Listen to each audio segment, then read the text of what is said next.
வணக்கம் அன்பர்களே. அஸ்ட்ரோசிரி சேனல் வாயிலாக நான் உங்கள் அஸ்ட்ராலஜர் டாக்டர் சதீஷ். மிதுன ராசி அன்பர்களே, குருவும் செவ்வாயும் சேர்ந்திருந்தாலே குரு மங்கள யோகம் அப்படின்னு சொல்லுவோம் அல்லவா? அந்த குருமங்கள யோகம் எப்படி வேலை செய்யும் இந்த மிதுன ராசி என்பர்களுக்கு இந்த காலகட்டத்தில் அப்படின்னு பார்க்கும் பொழுது, எந்த காலகட்டம் இந்த ஜூலை மாதமும் ஆகஸ்ட் மாதம், இந்த குறிப்பாக சொல்ல போனால் இந்த 1.5 மாத காலத்தில் குருவும் செவ்வாயும் சேர்ந்திருக்காங்க.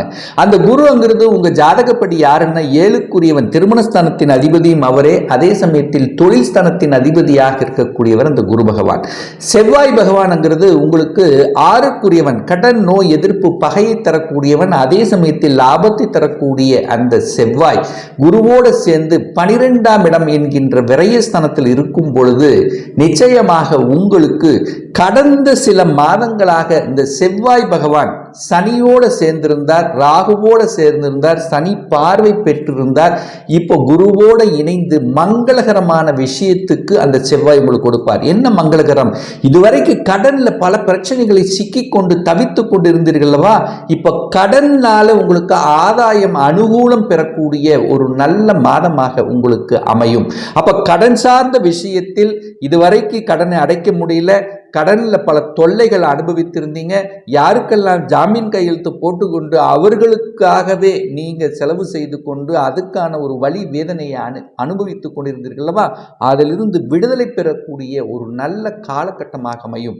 வம்பு வழக்கு சார்ந்த விஷயத்தில், அதாவது செய்யாத குற்றங்களுக்காக ஒரு வழக்கு, அதாவது தேவையில்லாத வழக்கு, ஏதாவது பேசும்போது கூட அங்கே தேவையில்லாமல் ஒரு இடத்துல நின்று இருந்து எனக்கு அது ஒரு மாதிரியான ஒரு பகையை கொடுத்து கொண்டிருந்தது, ஒரு வழியை கொடுத்து கொண்டிருந்தது அப்படின்னு இருக்கக்கூடிய இந்த மிதுனராசி என்பர்கள் அந்த வழியிலிருந்து நிவாரணம் பெறக்கூடிய ஒரு காலகட்டமாக அமையும். அதாவது குறிப்பாக சொல்ல போனால் உடல்நலத்திலும் தொந்தரவு இருந்தது, அதாவது ஏதாவது ஒரு ரூபத்தில் உடல்நல தொந்தரவு, பிரச்சனை, ஆஸ்பத்திரி செலவு, இந்த மாதிரி தன்மையில் இருந்து கொண்ட இந்த மிதுனராசி என்பர்கள் அதிலிருந்து வெளிவருவதற்கான வாய்ப்புள்ள ஒரு மாதமாக அமைகிறது அப்படின்னு சொல்லலாம். அப்போ குருவும் செவ்வாய் 12ஆம் இடத்தில் இருக்கார்களே, அப்போ விரயத்தை ஏற்படுத்தும் அல்லவா? அப்போ சுப விரயங்கள் உங்க குடும்பத்துக்கு ஏற்படக்கூடிய தன்மை, அது அயன சயன போகஸ்தானம் அல்லவா? அப்போ நல்ல ஒரு தூக்கம் கிடைக்கக்கூடிய தன்மை இந்த காலகட்டம் உங்களுக்கு இருக்கு. ஏன்னா கடந்த சில மாதங்களாக ஒரு நல்ல தூக்கமே வரலையே, ஒரு மன அழுத்தமான ஒரு தன்மை இருந்து கொண்டிருந்ததே. ஸோ இந்த மாதிரியான அழுத்தம், ஏன்னா புதனும் போய் பார்த்தீங்கன்னா சந்திரனுடைய வீட்டில் அமர்ந்து கொண்டு பகை பெற்று கொண்டு உங்கள் ராசிதிபதி இருந்தார் அல்லவா? அப்போ மன அழுத்தம் சார்ந்த விஷயத்தில் பல வகையில், அதாவது தான் நினைத்தது ஒன்று செயல்படுவது ஒன்று அப்படிங்கிற மாதிரி எதிர்மறை தன்மையில் இருந்து கொண்ட இந்த மிதுனராசி என்பவர்களுக்கு இப்போ சுபமாக செலவு செய்யக்கூடிய, அதாவது மக்களுக்கு மற்றவர்களுக்கு கொடுக்கக்கூடிய தன்மை, தானம் செய்யக்கூடிய தன்மை, பணத்தை செலவு செய்யக்கூடிய தன்மை இந்த மாதம் உங்களுக்கு, இந்த காலகட்டம் உங்களுக்கு சிறப்பாக இருக்கிறது அப்படின்னு சொல்லலாம். அதே சமயத்தில் தொழில் சார்ந்த விஷயத்திலும் பார்த்தீங்கன்னா இன்னொரு தொழிலை அபிவிருத்தி செய்யணும், அதாவது ஒரு நிலையிலிருந்து அடுத்த நிலைக்கு போகணுங்கிறதுக்காக பல முயற்சிகளை எடுத்துக்கொண்டிருந்தீர்களவா? இப்போ அந்த முயற்சிகள் பலிதமாகக்கூடிய தன்மை, கடன் அப்ளை பண்ணியிருந்தீங்க வங்கியில், அதாவது அடுத்த நிலைக்கு செல்வதற்கு அந்த கடன் கிடைக்கக்கூடிய தன்மை உருவாக்கும். எதிரி தொல்லைகள் உங்களை விட்டு விலகக்கூடிய தன்மை, என கடந்த சில மாதங்களாகவே உங்களுக்கு தொழிலில் போட்டி பொறாமைகள் இந்த மாதிரியான விஷயத்தில் இருந்து அழுத்தமாக இருந்ததல்லவா? இப்போ உங்களுக்கு யாரெல்லாம் அழுத்தம் கொடுத்து கொண்டிருந்தார்களோ அவர்கள் உங்களை விட்டு விலகக்கூடிய காலம் வந்துவிட்டது அப்படின்னு சொல்லலாம். அப்போ போட்டி பொறாமையிலிருந்து விலகக்கூடிய தன்மை, உடல்நலத்திலிருந்து சரியாகக்கூடிய தன்மை, கடனால் ஆதாயம் அனுகூலம் பெறக்கூடிய வாய்ப்புகள், இதெல்லாமே இந்த காலகட்டம் உங்களுக்கு சிறப்பாக இருக்கிறதுன்னு சொல்லலாம். அதே சமயத்தில் வெளிநாட்டு சார்ந்த விஷயங்கள் அனுகூலத்தை தரும். என 12ஆம் இடம் என்பது வெளிநாட்டு குறிக்கக்கூடிய ஒரு இடம் அல்லவா? ஸோ அந்த இடத்தில் சுப கிரகம் என்று சொல்லக்கூடிய தொழில் ஸ்தானத்தின் அதிபதியாக இருக்கக்கூடிய அந்த குரு இருக்கிறதுனால வெளிநாட்டு தொழில் வாய்ப்புகள் உங்களுக்கு அமையும்.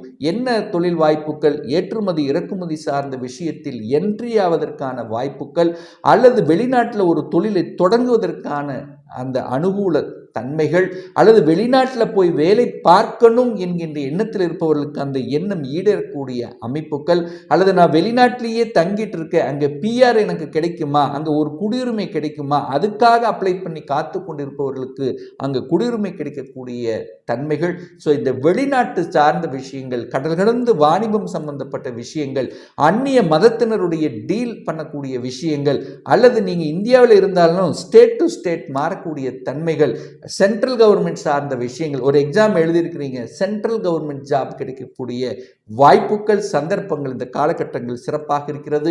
அதுவும் குறிப்பாக சொல்ல போனால் வங்கி சார்ந்த விஷயத்தில் அனுகூல வாய்ப்புகளை தரும். அதே சமயத்தில் அந்த செவ்வாய் இதுவரைக்கும் பாதிக்கப்பட்டிருந்தார் அல்லவா சனியோடு சேர்ந்து, அப்ப செவ்வாயினுடைய காரகத்துவம் என்று சொல்லக்கூடிய சகோதர வழிகளிலும் உங்களுக்கு சில பிரச்சனைகள், பல பிரச்சனைகள் இருந்தது, சின்ன சின்ன கருத்து வேறுபாடுகள் இருந்தது அல்லவா, அது எல்லாமே விலகக்கூடிய ஒரு காலகட்டமாக இருக்கலாம். விளையாட்டு துறையில் ஜொலிக்கக்கூடிய ஒரு காலகட்டம். ஸோ என்ன யோகம் உங்களுக்கு கிடைக்கிறதுனா, விளையாட்டு துறையில் ஆர்வமாக இருக்கக்கூடிய மிதுனராசி என்பவர்கள் பெயரையும் புகழும் தரக்கூடிய தன்மை, உடற்பயிற்சி கூடங்கள், ஸோ இந்த மாதிரி நடத்துபவர்களுக்கு அனுகூல வாய்ப்புகள் இருக்கிறது. அதாவது கட்டிடம் கட்டக்கூடிய தொழில் இருக்கக்கூடிய ரியல் எஸ்டேட் சார்ந்த துறையில் இருக்கக்கூடிய மிதுனராசி என்பவர்களுக்கு ஏற்றத்தை கொடுக்கக்கூடிய ஒரு நல்ல காலகட்டமாக இருக்கு. ஏன்னா செவ்வாய் என்பது கட்டிடம் கட்டுவது, ரியல் எஸ்டேட் சார்ந்த துறையில் இருக்கிறவர்களுக்கு அனுகூலத்தை கொடுக்கக்கூடிய ஒரு கிரகம் அல்லவா, அது குருவோடு சேர்ந்து மங்களமாக இருக்கக்கூடியதில்லை, மங்கள விஷயங்கள், புதிய புதிய ஒப்பந்தங்கள் ரியல் எஸ்டேட் சார்ந்த துறையில் இருப்பவர்களுக்கு கிடைக்கக்கூடிய வாய்ப்புகள். ஸோ இதெல்லாமே உங்களுக்கு சிறப்பாக இருக்கு. அதுவும் சீருடை அணிந்து பணியாற்றி கொண்டிருக்கின்ற இந்த மிதுனராசி என்பவர்கள் என்ன மாதிரி போலீஸ் சார்ந்த துறைகள், இராணுவம் சார்ந்த விஷயங்கள், இதுக்கு உங்களுக்கு நல்லவைகள் நடக்கக்கூடிய தன்மை.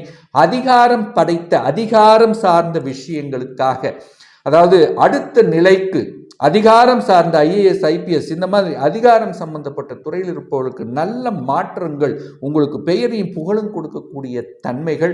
12ஆம் இடம் என்பது போக, அதாவது கட்டில் சுகம் என்று சொல்லக்கூடியதல்லவா, தாம்பத்திய சுகத்தை கொடுக்கக்கூடிய ஒரு நல்ல தூக்கம், ஒரு தாம்பத்தியம், கணவன் மனைவிக்குடைய அந்யோன்யம் கிடைக்கக்கூடிய தன்மைகள் இந்த காலகட்டம் உங்களுக்கு சிறப்பாக இருக்கிறது. அப்போ ஒரு வீடு, வண்டி, வாகனம் வாங்கணும் என்று ஆசைப்பட்டு கொண்டிருப்பவர்களுக்கு அந்த ஆசை நிறைவேற்றக்கூடிய தன்மை. என குரு பகவான் 12ஆம் இடத்திலிருந்து 4ஆம் இடத்தை பார்க்கிறார். அங்க ஏற்கனவே கேது இருந்து சில தடைகளை கொடுத்து கொண்டிருந்தது அல்லவா, அதாவது வீடு விற்பனையாகல, அல்லது ஒரு இடம் விற்பனை ஆகும்னு நினைச்ச அது விற்பனையாகல, அல்லது ஒரு இடம் வாங்கணும்னு நினைச்ச அதுல சில தடைகளை கொடுத்து கொண்டிருந்தது.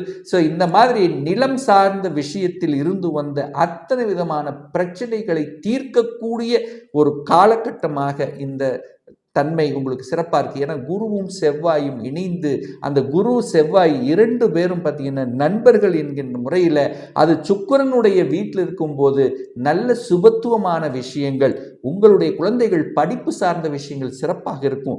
படிப்புக்காக நீங்கள் செலவு செய்யக்கூடிய தன்மை, ஒரு படிப்பு, குழந்தைகளுடைய படிப்புக்காக ஒரு அமௌண்ட் நீங்கள் செலவு செய்வீங்க.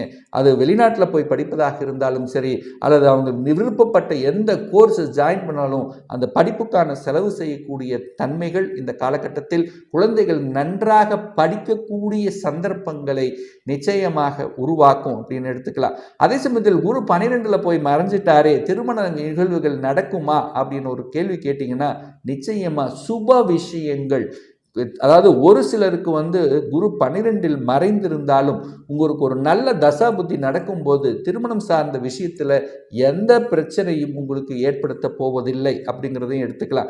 அடுத்து குரு 8ஆம் இடத்தை பார்க்கிறார். 8ஆம் இடம் என்பது என்ன, திடீர் அதிர்ஷ்ட வாய்ப்புகளை கொடுக்கக்கூடிய இடம். 8 அப்படின்னாலே நாம் நினைக்கிறது என்ன, ஒரு வலி, வேதனை, தூக்கம், துயரத்தை கொடுக்கக்கூடிய இடம் என்று சொல்வோம் அல்லவா. ஆனால் திடீர் அதிர்ஷ்டம் அந்த 8ஆம் இடத்தில் தான், புதையல் இருக்கக்கூடிய இடம் அந்த 8ஆம் இடம் தான். அப்போ திடீர் அதிர்ஷ்ட வாய்ப்புகள் உங்கள் தேட வரும். என்ன அதிர்ஷ்ட வாய்ப்புகள், எங்கேயோ கொடுத்த பணம் இப்போ திடீர்னு திரும்பி வரக்கூடிய தன்மை, எப்போவோ நீங்க போட்ட எல்ஐசி இந்த மாதிரி இன்சூரன்ஸ் பணம் உங்களுக்கு திருப்பி வரக்கூடிய தன்மைகள் இருக்கிறது. அதே சமயத்தில் பார்த்தீங்கன்னா எதிர்பாராத விதத்தில் பார்த்தீங்கன்னா ஷேர் இந்த மாதிரியான விஷயத்திலும் உங்களுக்கு நன்மைகள் நடக்கக்கூடிய வாய்ப்புகள், தகப்பன் மூலியமாக நல்லவைகள் நடக்கக்கூடிய வாய்ப்புகள், உங்களுடைய பேச்சையும் அறிவு வைத்து செய்யக்கூடிய கன்சல்டன்சி, ஸோ இந்த மாதிரி துறைகள் மூலமாக அனுகூலங்கள், சொல்லிக் கொடுப்பது, போதனைகள் செய்வது, சட்டத்துறை, நீதித்துறை, நிதி நிர்வாகம், இந்த மாதிரியான விஷயத்தில் இருப்பவர்களுக்கு அனுகூல வாய்ப்புகளை தரக்கூடிய ஒரு நல்ல காலகட்டமாக இந்த குருவும் செவ்வாயும் இணைந்து இந்த மிதுன ராசினருக்கு பல வகைகளில் ஒரு திடீர் அதிர்ஷ்டத்தை கொடுக்கக்கூடிய ஒரு காலகட்டமாக அமையுங்கிறதுல எந்தவித மாற்று கருத்தும் கிடையாது.